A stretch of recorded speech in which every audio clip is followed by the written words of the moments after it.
Text, XR Stories works with Thunkd on Personasmith, audio described version. This film opens with Andrew Crawshaw, owner and creative director of Thunkd, talking to us from a modern grey sofa. Andrew is a white man with brown straggly hair and white stubble, his shoulder-length hair pushed back by his glasses. He's wearing a grey hoodie, pale grey trousers and trainers, and has one leg up across the other. As he discusses the game Personasmith, we walk through its virtual world. First, we're in a modern, low-ceilinged house, then a police interview room, and a warehouse. The user is shown how to forge a passport, a cheque, and has a go at copying a signature. There are headshots of two characters in the game, a white man with brown hair and stubble, and a black woman with a short afro, both young with regular features. We also walk through a dingy-looking bar and a laundrette, and locate post-its on the wall with messages on them. At the end, Andrew sits at his desk with a large curved wraparound screen, talking on Zoom, and there's a close-up of a very detailed worksheet showing a collaborative colour-coded timeline storyboard process. What it will do is shed light on stories that people maybe didn't consider, and I'm hoping that we can carry that forward to our players and that they'll see a glimpse of a life that they don't lead. Text, Thunkd, XR Stories.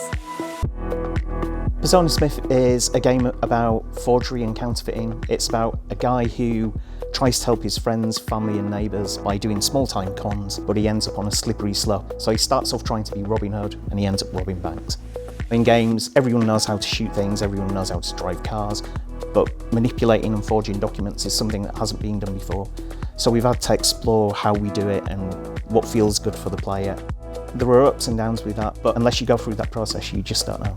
R&D funding, especially the kind of funding that XR Stories has given us, is really vital because it allows us to take a risk on things that we just couldn't do before.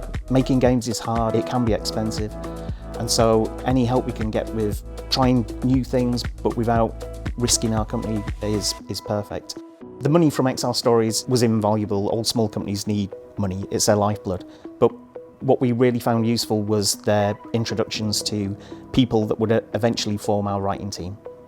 When we started the game, we realised that there were a few things that we wanted to do that we hadn't been able to do before. One of those was based around our writing process. I wanted to work with other people, get more voices in the game, and to do that we decided that we wanted to try out a writer's room, which is something that not many small indie companies do.